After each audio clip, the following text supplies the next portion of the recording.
What to do about the Ala Wai Canal along Oahu's south shore?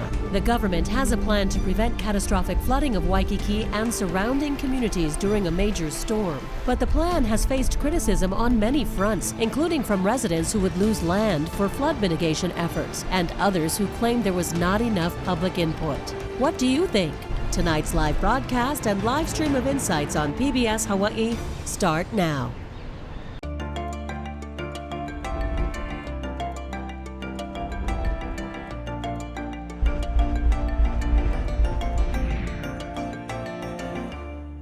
Aloha and welcome to Insights on PBS Hawaii. I'm Daryl Huff. The Ala Wai Canal is part of a larger watershed system that starts at Ko'olau Mountain Peaks and ends in Waikīkī. Runoff from multiple streams in 3 valleys feed the canal. The Army Corps of Engineers has designated the waterway high risk for flash flooding. Damage estimates from a single catastrophic flood in Waikīkī top $1 billion. The Corps developed a mitigation plan that includes walls around the canal, detention basins, and pump stations upstream. The plan has been criticized, and many say the Army Corps did not make enough of an effort to get public input. Tonight, we will hear from different stakeholders in this complex issue. We look forward to your participation in tonight's show. You can email, call, or tweet your questions, and you'll find a live stream of this program at pbshawaii.org and the PBS Hawaii Facebook page. Now to our guests. Jeff Herzog is the project manager for the Army Corps' Ala Wai Canal Flood Risk Management Project. He served 17 years in the U.S. military and is a recipient of the Army's Order of St. Michael Bronze Award. Dr. Kenneth Kaneshiro is co-founder and president of the Hawaii Exemplary State Foundation. The organization leads a coalition of groups seeking habitat restoration in the Ala Wai watershed. He has a PhD in entomology from UH. Robert Croning is the director of the City Department of Design and Construction for the City and County of Honolulu. He is a frequent guest on our show. And Dave Watasi is a property owner in Palolo Valley who could lose property under the current plan. He has worked in a family business in the housing development field. Now, let me start off with you, Jeff Herzog from the Corps of Engineers.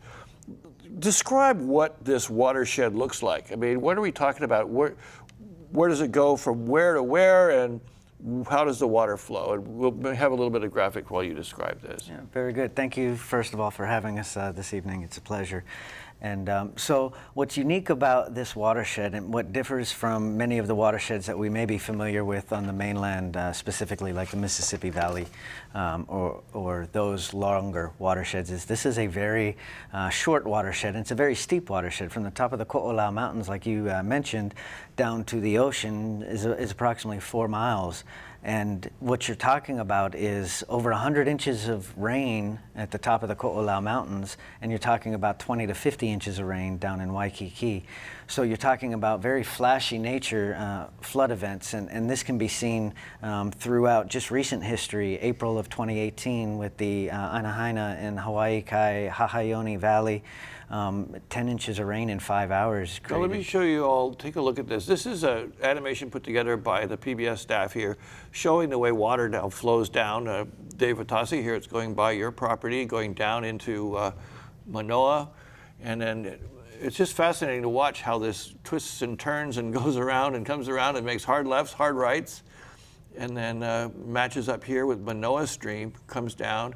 Then there's this really big drainage basin that you go over when you take the highway off-ramp at Kapiolani Boulevard, and then it goes down by the Ala Wai Golf Course, and then down and hits the Ala Wai Canal. Now, this makes it look like all of those things are empty, but actually, Robert Croning, you were describing that Ala Wai Canal actually is sea level there. Can you describe what's happening here when water comes down from the watershed and goes into the canal? Right, Daryl, so great to be here. Thanks for inviting me.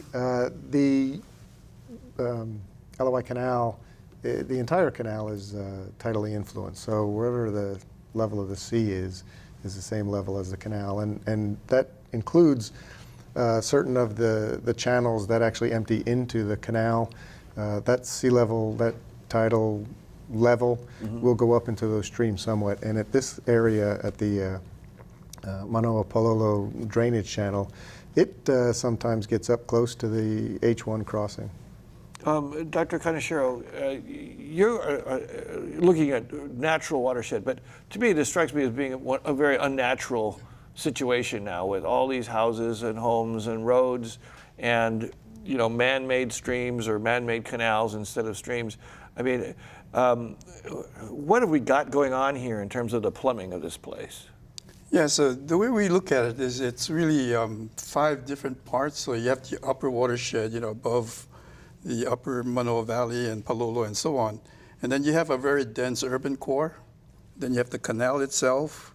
You have the boat harbor, which is also contributing to some of the pollutants that we see in the water. And then, of course, you've got Waikīkī Beach. So we really look at this total watershed from the top of the coal house into the ocean as 5 different components.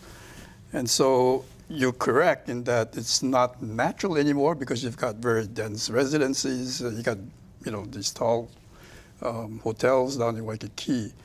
And so the way we look at it today is that the people that, you know, that live there, the private industry and so on, is part of the watershed ecosystem. And so you have to really take a systems thinking approach if you're going to address things like floods. You know, so the approach that we're taking as part of our newly established Hawaii Exemplary State Foundation is to really look at these 5 different components, but take the systems approach. We're looking at not just the flood part, but we're looking at removing the alien species, which contribute to the debris that gets down to the streams, clog up the drainage, comes over the top, and how we're going to take, you know, because Albizia, for example, there's 150 acres of the Paradise Park property, which is just solid, dense albizia, huge amount of biomass.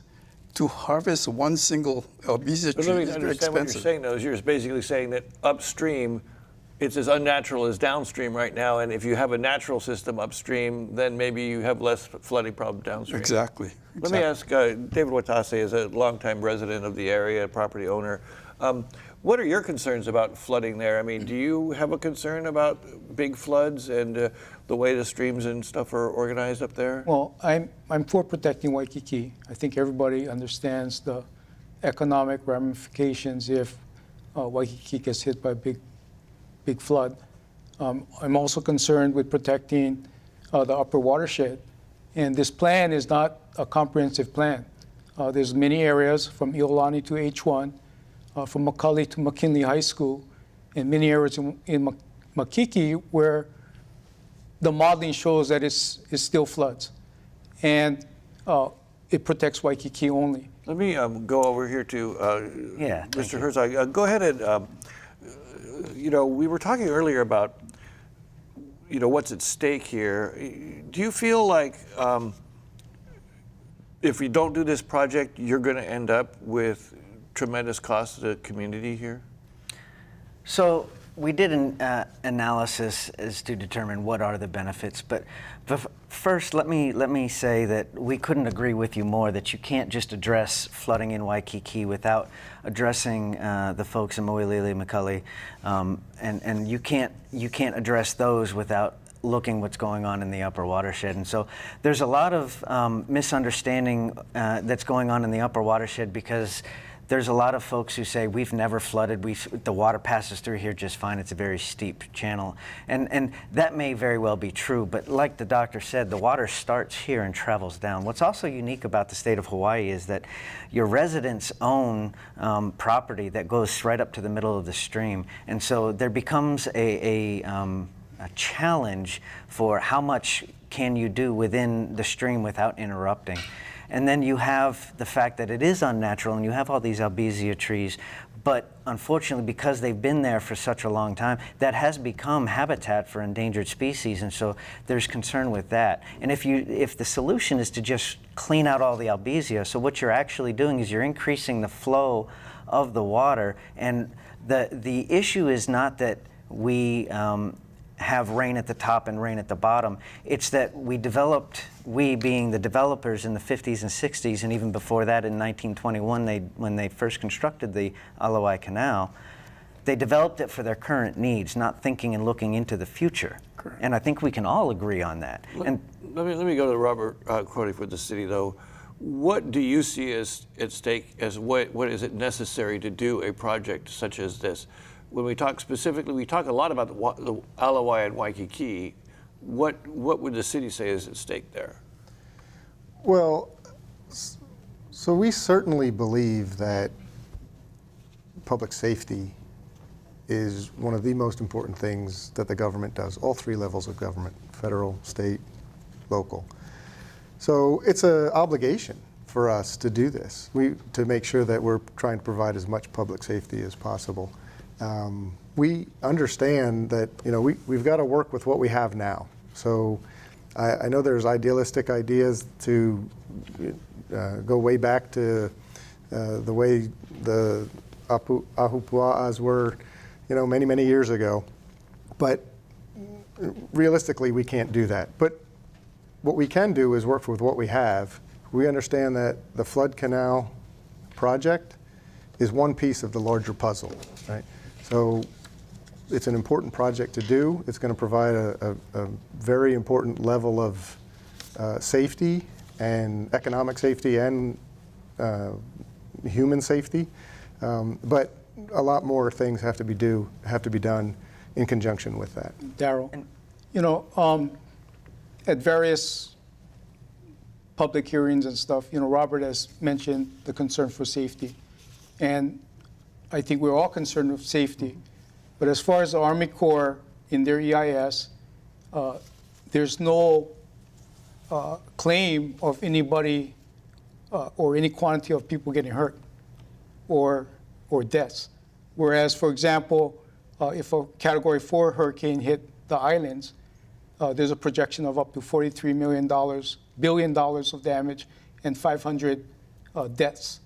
Versus this project in the EIS, there's no claim for safety. It's only been property damage. And even at that, the $1 billion damage that they're claiming, 1.14 billion, is actually based on a 3-foot sea level rise and 50 years in the future. So if the 100-year storm, the way they projected hit today, I think that damage figure is exaggerated. And in 2015, that same model was based on a $300 million damage. So let me address this in two ways. First, the EIS is one piece of the feasibility study. It's an integrated piece of the feasibility study. So I would encourage everybody to not just focus on the EIS. The EIS and the record of decision that was recently signed in September by the Assistant Secretary of the Army for Civil Works is one piece of that integrated feasibility report. So I would encourage everyone to actually look into the report and look for that. But let me also say that the Corps of Engineers, people across the nation, across the world, come to the Corps of Engineers for these tough engineering problems to come up with these solutions. And if you just look across the state of Hawaii and you look at the Big Island and the flood control features that the Corps of Engineers has constructed and maintained in cooperation with the County of Hawaii on the Big Island, I would encourage people to just Google or YouTube Alanai Stream Flood Control Project and how it empties out into the Hilo Bay soccer fields. That is a deliberate flood control project. And it saved, after Hurricane Lane, one of the wettest tropical cyclones in U.S. history behind Hurricane Harvey in Texas. It saved millions of dollars for the County of Hawaii and the state of Hawaii. Let me hold on. Okay, so we're getting kind of into a debate about the specifics of this project without talking about the specifics of this project. So I'd like to start by bringing us back to how this is supposed to work. Now, describe, and Robert, you could pitch in on this too, because it sounds like you're quite familiar with the project as well. How does it work? If we look at a graphic that shows what the projected flooding is, and this again is from the EIS, the projected flooding would be from this 100-year flood, and we can talk about how big a 100-year flood is and so on. But if you want to take a look at this graphic, tell me what you're seeing there. Robert, why don't you say, what are we seeing in this picture? I believe that's the expected flooding, and it doesn't show the depth. So this is just the breadth of the flooding that would happen in a most people know it as a 100-year storm, but the way it actually is is a better way to understand it. It's called a 1% chance of exceedance. So every year there's 1% chance of this event happening. Okay, so it doesn't mention how deep it is, but tell me how deep it is. Like, It's different depths in different places. so where's the deepest that you could recall? Or I believe anyone? around the actual canal is Yeah. the deepest. And there might be some spots some other places, but So if I'm staying in a hotel and that happens, am I on the first floor or am I on the second floor? Or how high is the water? no, I don't think it goes up to the second floor in any of these. Any scenario. So let me just point out, what you're seeing here is you can see clearly by the results of this that Waikīkī is the bottom of the bowl. Mm-hmm. And where the water is the deepest and where the impact is the greatest is where people during an everyday storm event see it, Mikali, Mo'iliili, that area down there. And what's happening is because with the bridge constrictions and the infrastructure constrictions, the water hits a point where it spills out and it travels. And regardless of whether it's coming from the Palolo Valley, the Manoa Valley, or even the Waikīkī Valley, it all ends up traveling down into Mikali and Mo'iliili. So we're seeing in this picture, and you guys can pitch in on this too. So we're seeing in this picture, like up Manoa Valley, that looks like around the university or just above the university. There's quite a bit of water up there. All the way up into Palolo, there's water. And we can see all the way Waikīkī. I think the Cinerama Theater is getting wet up there, the old Cinerama. No one knows where that is anymore. It was so long ago. Do you folks dispute, David, do you guys dispute that this would be the results of this level of flood? Definitely. It's like magic. I mean, there's no way it's going to flood. I mean, I'm not saying that it can't happen, but this is not the 100-year storm. But how do you know that? Well, 100-year storm is based on historic data. Okay, so they look at historic events. How do you know that this won't happen? No, I wouldn't say it wouldn't happen, but it's not the 100-year storm. So you don't think it's as likely to happen as is being said? I mean, it could happen tomorrow. Okay, I mean, you could have a hurricane that came here and dumped 50-something inches. But you don't need a hurricane. April 17th of 2018, Hahaiʻi Valley, they had 10 inches of rain in 5 hours. That's one valley. That's outside of the norm. That's one valley. But basically, your study needs to be based on historic data, which you've used, okay, which basically in your EIS says it's severely lacking. Okay, we're gonna go back to this. Okay, so as I was trying to do, tell me how that doesn't happen if this is built. So what techniques, what's going to happen upstream? So what we're trying to do with this project, because the idea is, and as the doctor mentioned, is the urban area and the buildings have become part of your ecosystem. They're part of the system now, and you have to take that into consideration. And so the idea is we are trying to go back and retrofit or institute a system to not control the water and not tell the water where it's going to go, because the idea is we would in 50, 100 years be looking back and saying it was no different than in 1921 when we started developing. So the idea is to look at the timing of the water when these storms hit, where these storms hit, and where the water goes. So the idea is to impact the timing of the water, regardless of what size of an event it is if you can impact the timing, then when you have a Manoa-Palolo Canal confluence, right now what happens is they both come through and they meet at the same time and they go down that channel at approximately 18,000 cubic feet per second. That's an extremely fast amount. And what happens is it creates a backflow or a backhead, and then it ends up spilling out over the channel because it can no longer handle it. Mm-hmm. So if you can influence the timing of one valley or another valley, or one stream or the other stream, what you're doing is, through these detention basins, is offsetting the timing just enough so that as it travels down through these undersized channels and where the infrastructure is not high enough, you're allowing it to pass through and reducing that impact. Now, another thing that we need to take into consideration is this is a flood control project, and it does not necessarily account for all of the interior drainage, because again, when this system was developed, it was developed with plantation-style homes and elevated homes with an understanding and a lot less impervious surfaces, so that the water was going to travel over and it would sink back down in. I need to back you up. Sorry. No, it's okay. So the first point you were making is that, and I'm only just understanding this myself, apologize for folks who might be way ahead of me on this. You're basically talking about slowing down the water in a huge, all this rain is coming down at once. If all the water came down the way it typically does now, you'd end up with this huge pond that eventually will go away, but it just creates this huge pond. It overwhelms the infrastructure. So if you could slow it down coming out of The valleys. Manoa and give Palolo time or vice versa, then you end up with less of the big pond rising up. Is that a fair way of describing that? It provides an opportunity for the water to stay in the channel, and then the water that still may leave the channel, it is at much lower depths at certain intervals. So whether it's a 10-year event, a 50-year event, a 100-year, a 500-year event, the fact remains that Waikīkī, Mikali, Moiliili, that area all the way across to Iolani School is the bottom of the bowl. Okay, so Robert Koenig from the City and County, do you want to add any to that concept for the viewers? Well, no, so we're listening to all of this and we've been a part of it. And so we've gotten comments from people like Mr. Watase. But what I don't hear is where your evidence is that this isn't going to happen the way that the Corps of Engineers is saying it's going to happen. We know the Corps of Engineers is professional engineers, scientists, academics.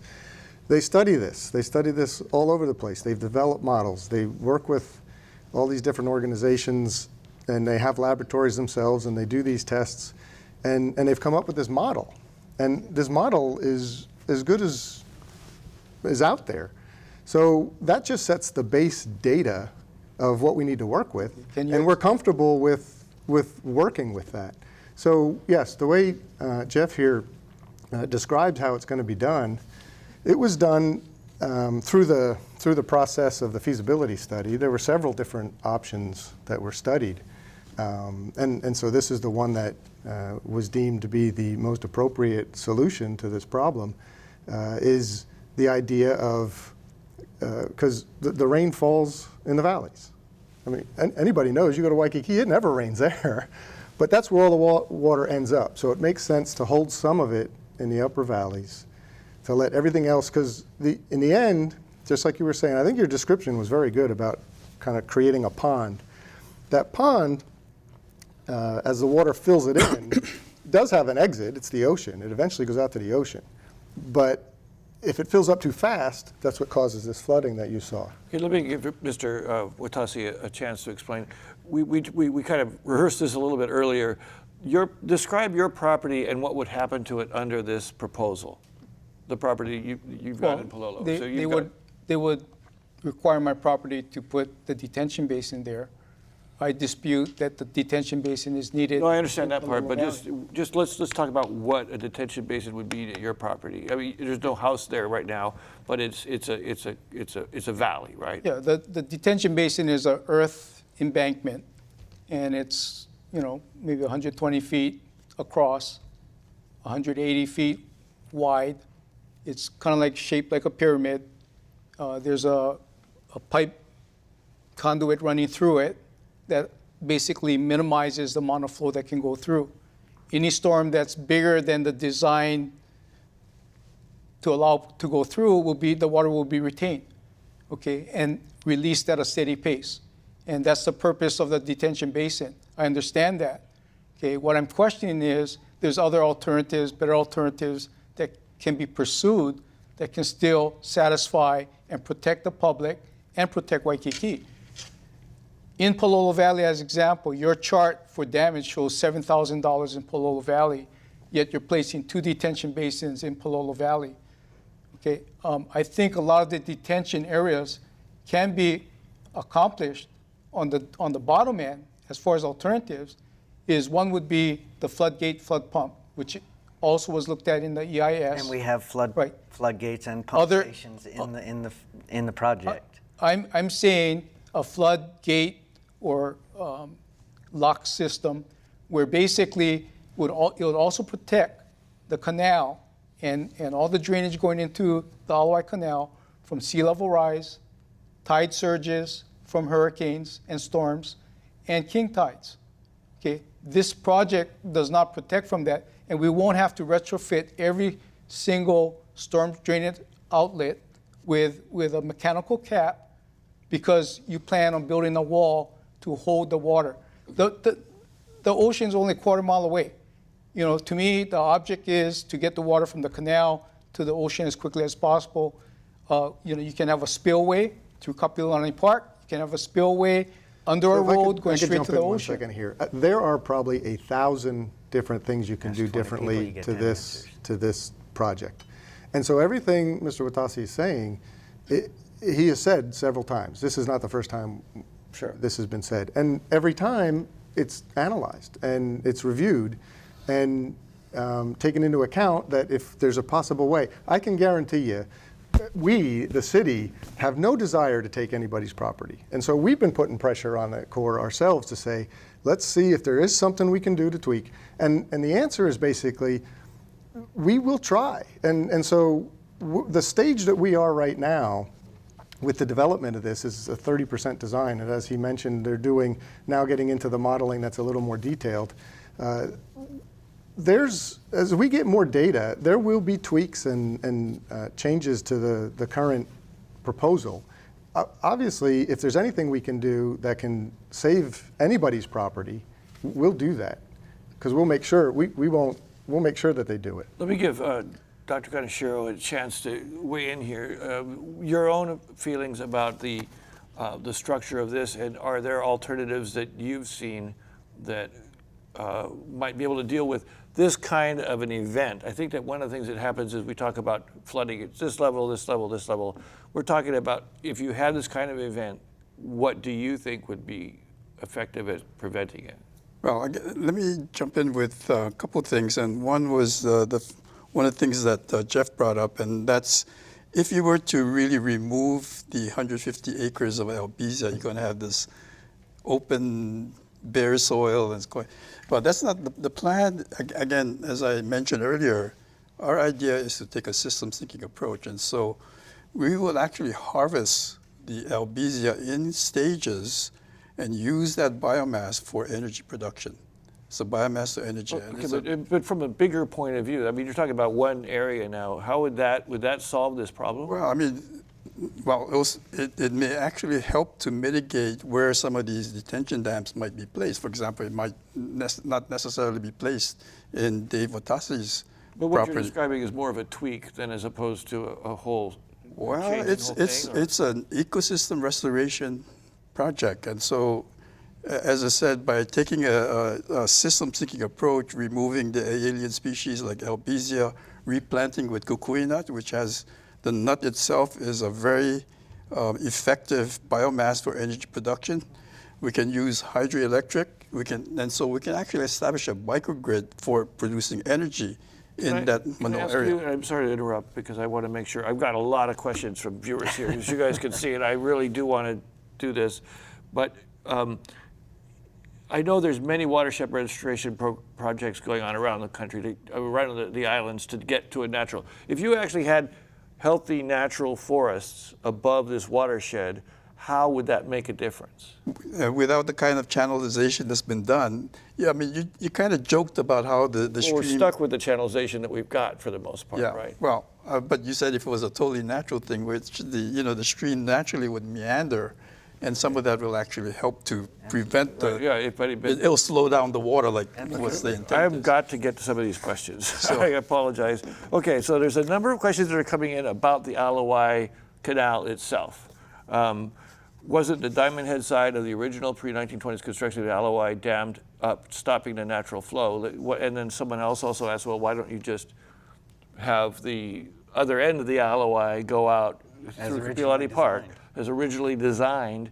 Would that change what you'd have to do upstream if you just took care of that?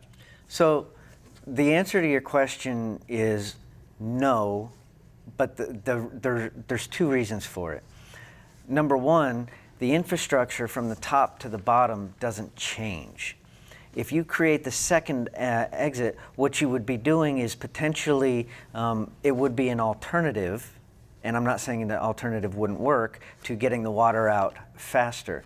However, what you would be doing is you would be putting all that brown water and dirty water from the valleys coming down, and you would be putting it straight out through Kapi'olani Park, because I would agree that the appropriate way would be to create the second opening out through Kapi'olani Park and right there. But what do you have down there? You have the ocean's current, you have all that reef, you have the Waikīkī beach, and from an environmentally acceptable standpoint, my question would be, for those who would propose that, is that an environmentally acceptable alternative to then put all the brown water, which goes and travels out through, has an opportunity to drop out through the canal as it goes out to Ala Wai, as well as that for the last 100 years, because Ala Wai Canal was constructed before much needed. I think I see what you're saying. So if you picture what Ala Wai Canal looks like at the Ala Wai Yacht Harbor, it's kind of a dump, right? I mean, there's a lot of stuff that comes out through that canal.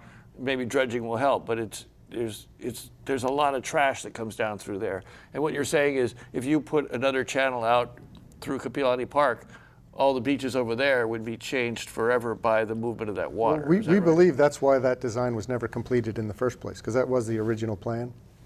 And they realized if you do that, you're going to put all this muck into the main portion of Waikīkī. This is why it's so important to engage the community in this whole process, because they need to understand that you can't go and dump, your refrigerator, your shopping cart, and tires and so on into the stream systems. And the work that we're doing, working with the K-12 schools, I mean, there's 43 schools that's working in the Ala Wai watershed now. Not all of them within the watershed, some coming from the outside, because they see the potential of this project serving as a model for application elsewhere in the state or globally. And so, but when the community gets involved, they will begin to understand that you need to take ownership of your watershed. You need to take care of your watershed so that you don't get the kind of debris that you're talking about that would enter the canal and out into the ocean. This is a point that that I know Mr. Watasi raised earlier when we talked about, we talked about one of the bigger floods that everyone remembers, the 2004 flood that damaged Hamilton Library at the University of Hawaii and backed up water to Manoa. That was primarily, wasn't that primarily for lack of maintenance of the existing system? I mean, Mr. Watasi? Yeah, that's my understanding. There's a 2004 study, on that flood. And what it showed was the Woodlawn Bridge was originally designed for a 10-foot opening. It was 5 feet of it was filled with silt. And then the debris from the trees and the branches plugged the other half and caused the water to go down through the University of Hawaii. Right now in that picture. Yeah, Yep. exactly. So right now they've already, I think, did a project to take it back to the original design. So if that same storm hit today, it should easily pass through. And even if it didn't, UH right now, Hamilton Library, where I think most of the damage was done to a lot of historic documents that required, special restoration. Hamilton Library, yeah, they protected themselves. And so what I'd like to say is hats off and congratulations to the state of Hawaii for going in and doing that project. And they just recently completed it, and we've received the as-built, and we've actually built that structure into our new most updated modeling. But it doesn't change, and if you'd like to go back to graphic 102, it doesn't change the fact that the water still leaves the Manoa Channel, according to our modeling, at the Manoa Marketplace and creates its own channel that travels down through the neighborhoods, even with that woodlawn. So even if it had not been clogged by debris, our modeling is showing that it still would have jumped at the Manoa Marketplace and traveled down through that heavily populated this is a point, area. okay, one of our callers called in and astutely says that, and we're going back to the big pond discussion.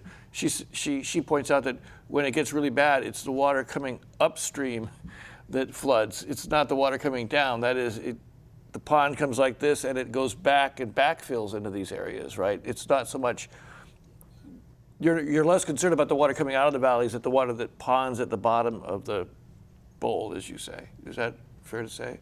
Well, so the level of that tide certainly influences how the water is going to react as it comes down the valleys.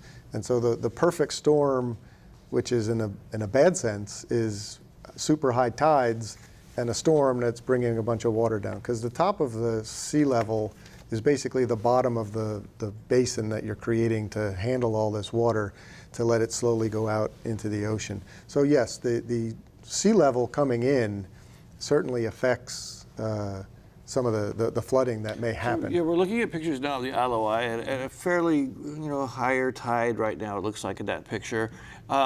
So what you're saying is water that would come down during a big storm event would essentially be sitting on top of the water that's on the Ala Wai right now and fill up and go over the edge. It's a very simplistic view, but yes, you could think of it that way. Those are kind of views I generally have.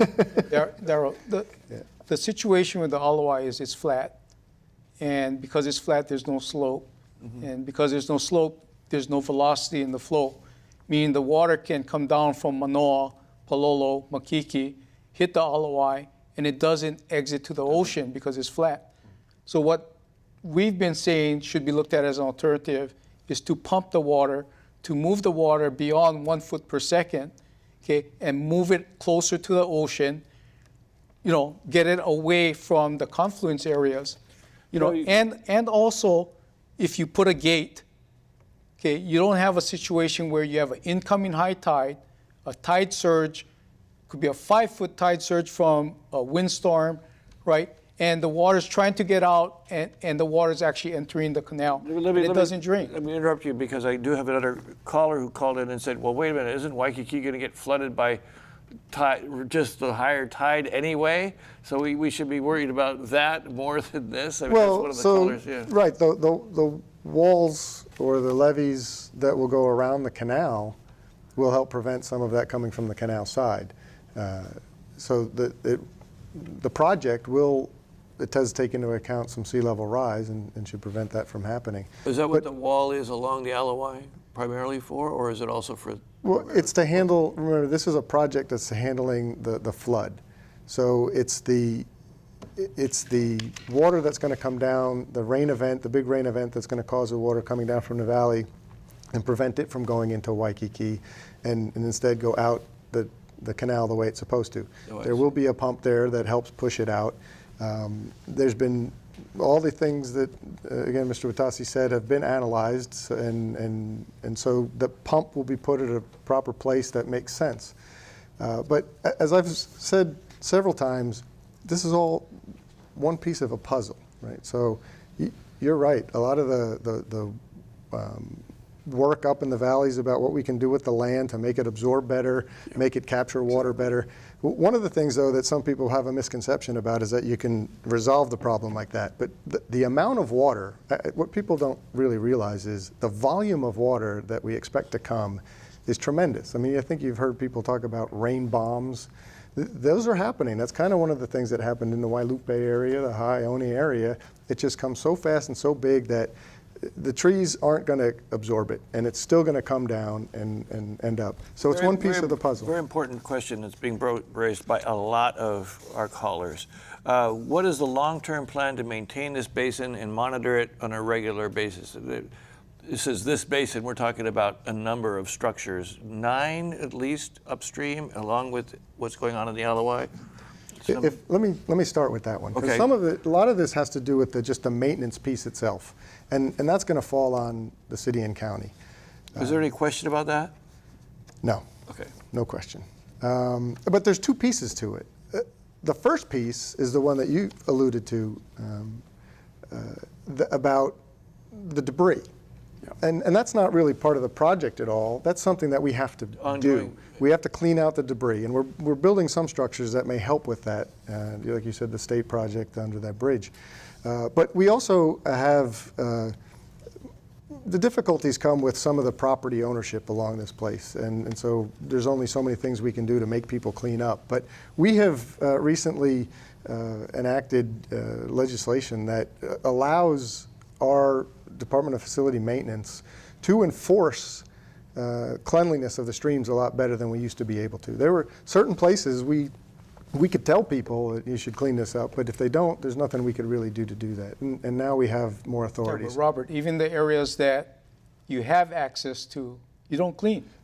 Okay, so I mean, there's performance. We got hundreds of pictures. Right. Okay. Right. And people can go to our website. Right. And learn more about the project. Right. Just Google stopalawaiproject.com. And you can learn about the mythology. Mm-hmm. You can learn about the flaws and the concerns of the public. The problem is we weren't engaged for these discussions. Right. Basically, the plan was thrown at us by the Army Corps. We'll get to that for a little bit, but I want to let him finish answering the question. Yeah. And that is, what is the commitment by the city? I think not just to maintain these structures, but also to maintain all of this, the pathways out of this watershed. Right. So that's just our natural job is to do that. And I don't disagree. We can do better. And I think what you said is very important, that we should also do a better job of educating the public to help, right? To do a better job of cleaning up and helping. So that's all part of it. Then the second part of it is we are accepting the responsibility of maintaining the actual features. And so we'll have to budget every year so much money to make sure that the features stay viable, which also I'll turn it over to Jeff, because that is part of actually a Corps of Engineers program that comes and inspects how well we're doing our job every year or two. I forget the. Oh, really? So that becomes. That goes into a Corps of Engineer program. But right now that doesn't exist. Well, the features aren't built. So once the features are built, the walls, the detention basins, once they're built, they go into a program that the Corps of Engineers continues to monitor to make sure that we're conducting the maintenance that we need to do. But does that maintenance also reflected in all of these other canals and streams? I mean, this issue that Mr. Watasi is raising. Yeah, so I'll give you an example. Hawaiʻi flood control channel. It comes from Hawaiʻi Valley at the top by the elementary school, just above that, and it goes all the way out to the harbor. That was constructed by developers in the early 60s and then modified by developers again in the late 60s. And it's a concrete line channel. It's very antiquated technology, but it's a straight channel that goes straight down. And during that rain bomb in April 2018, it was damaged. But because it was enrolled and inspected routinely by the Corps of Engineers and it met an acceptable level of maintenance, when that damage occurred, then the Corps of Engineers brings federal money in to help rehabilitate that, just like we're doing with the County of Hawaii. But I do want to, I want to point out two things, and again, to Dr. Kanashiro's point, and as a father of children from graduated high school to first grade, the educators here are doing a wonderful job of addressing the issue with the keiki. Halau Kumana, for example, the science department, from the top of the stream, I couldn't imagine these kids the complaining that happens during the walk, but they start at the top of the stream, they go down from where it goes natural to go underground, because a lot of Waikīkī Stream by Kalakaua Avenue, South Beretania to King Street is underground, and they've got buildings built on top of Waikīkī Stream, and then it comes down, and then it daylights again, and then it finally exits at the canal, and he walks, and it's about educating the keiki so that when they become adults, they have a much greater appreciation for it. So that is definitely where it starts, but the problem is in the meantime, we have to address the situation that we've been handed to us. And that's where the Corps of Engineers comes in, because it's our specialty to address these tough engineering solutions and provide opportunities. We're not saying that our solution is the only solution, and some of these other solutions may certainly well work, but this is the solution that was analyzed, studied, modeled, Jeff, and that's what the data is showing. The EIS process is not that you just go and, go through the motions. My understanding is it involves engagement with the public. Halau Kumana wasn't aware that you were going to put a detention basin on their property. First of all, now let's stop for a second, because now we're spreading misinformation. And it was actually pointed out to me that we were threatened, that we were condemning Halau Kumana. Halau Kumana is not in the footprint of a feasibility. They are not in the footprint of a feasibility study. Halau Kumana, the charter school, is actually upstream of where the proposed conceptual debris and detention basin was proposed. And the intent was to slow the water down there and allow it to back up to a point as it continued to slow, because what happens is down by Kanaha Ditch, where again, down by McKinley and the Roosevelt High School, it goes underground. And you have two confluences there that it's very difficult because it's so congested. There's no place to put debris and detention down there. I get that, and I don't want to get too technical with some of these things, because the average person here is not that familiar with the geography right there. But I want to give you a chance to clearly answer Mr. Watase's point. Sure. I mean, there is no question that when people started to realize what this project looked like, there was just, people were going, what?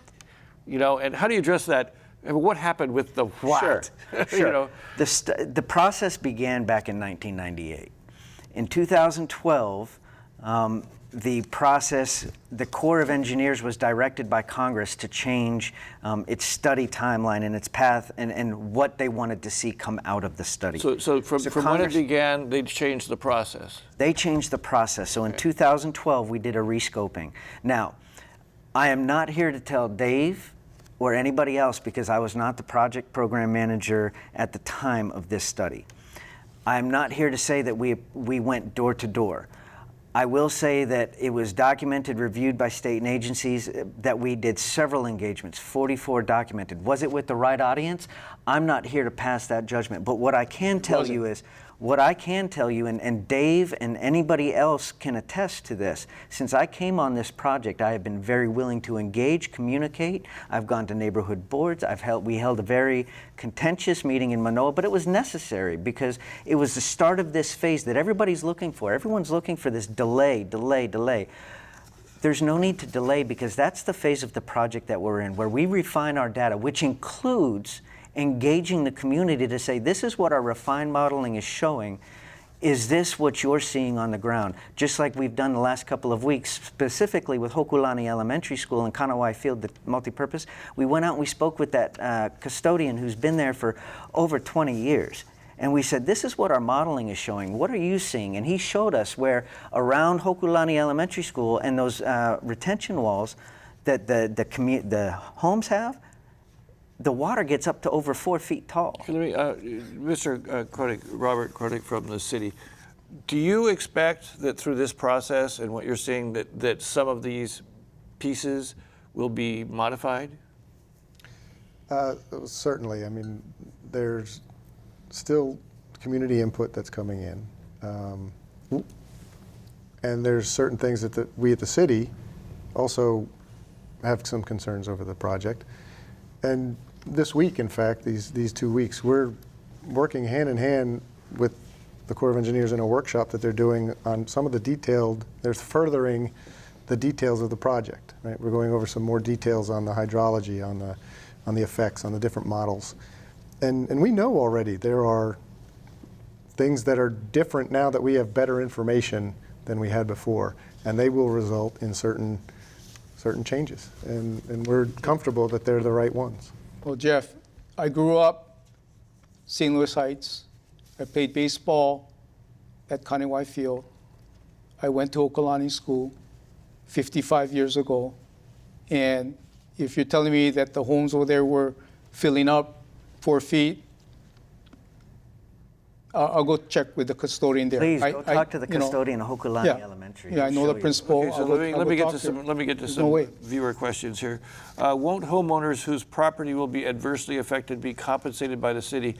Is it the Corps, or who pays for that? Yeah, so if we have to eminent domain any properties, it'll go through the eminent domain process, and they're compensated. In the city, and are they paid for full fair market value? Or just compensation is the term.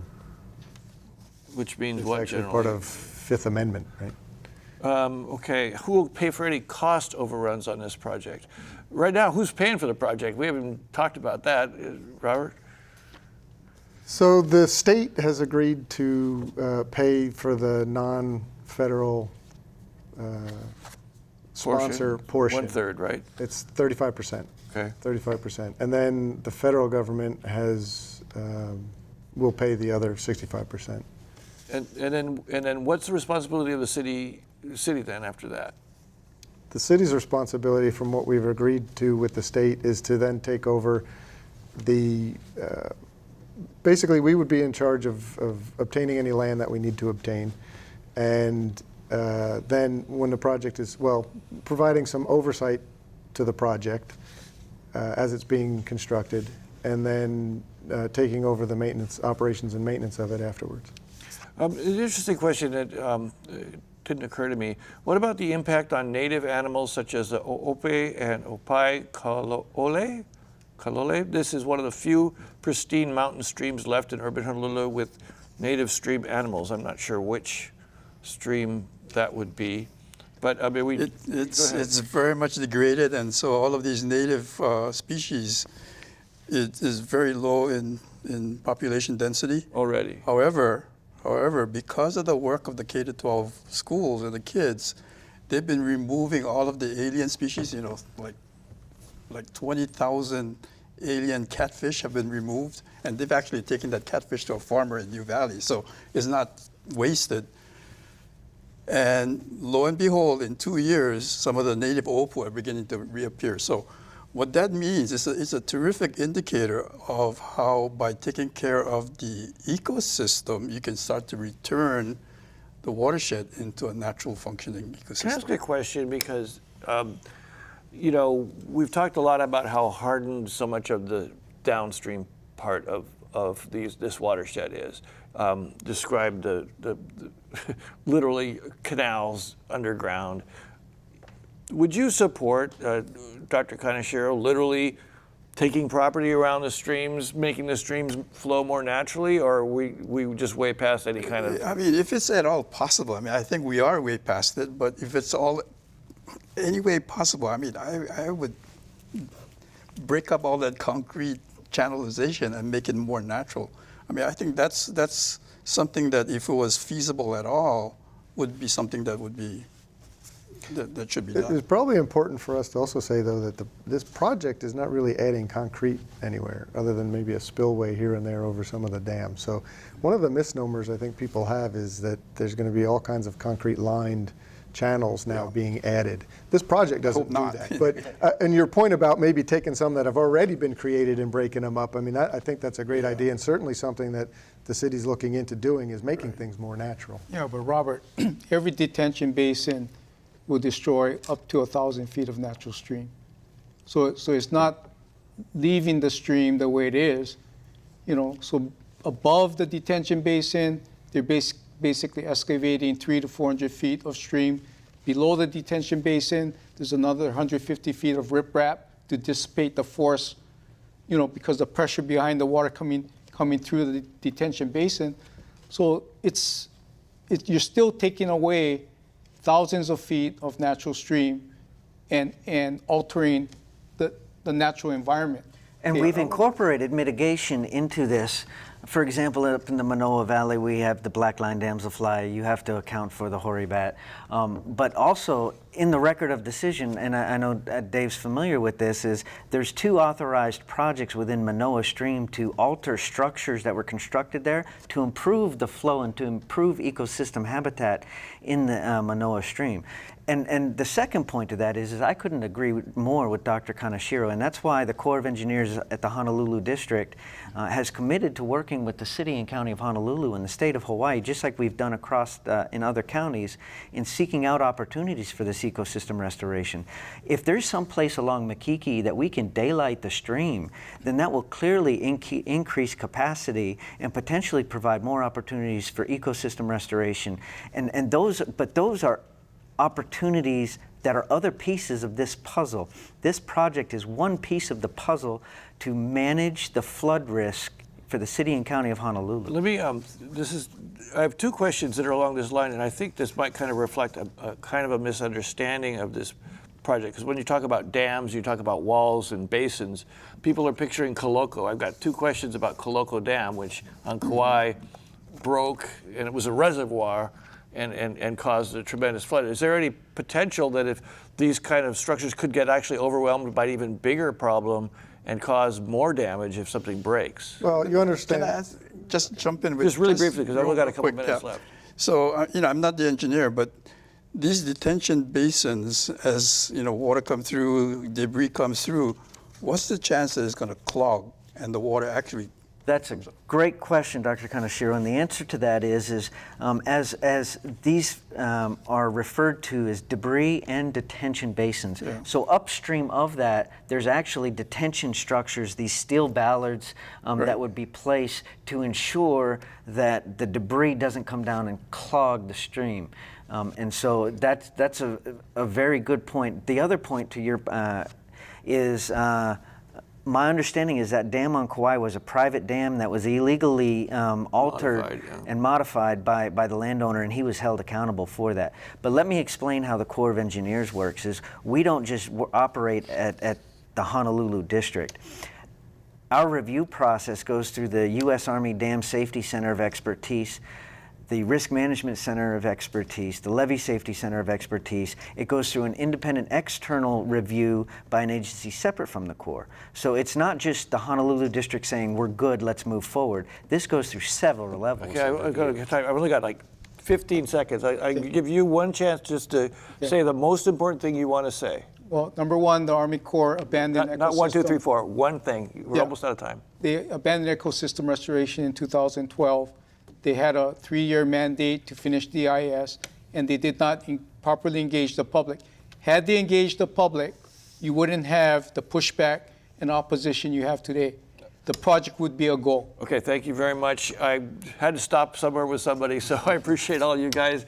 Thank you very much to our viewers for joining us tonight, and we also want to thank our guests, all of them very patient with each other. Jeff Herzog, Project Manager for the Army Corps of Engineers, Robert Croning, Director of the city's Design and Construction Department, Dr. Kenneth Kaneshiro, President of the Hawaii Exemplary State Foundation, and Dave Watase, property landowner who will be impacted by the plan. Thank you very much. Next week on Insights, your mayor and the mayors from the other 3 counties will be joining us. And as you might imagine, once again, we'll have a lot to talk about. Join the discussion next Thursday night. I'm Daryl Huff for Insights on PBS Hawaii. Ahui ho.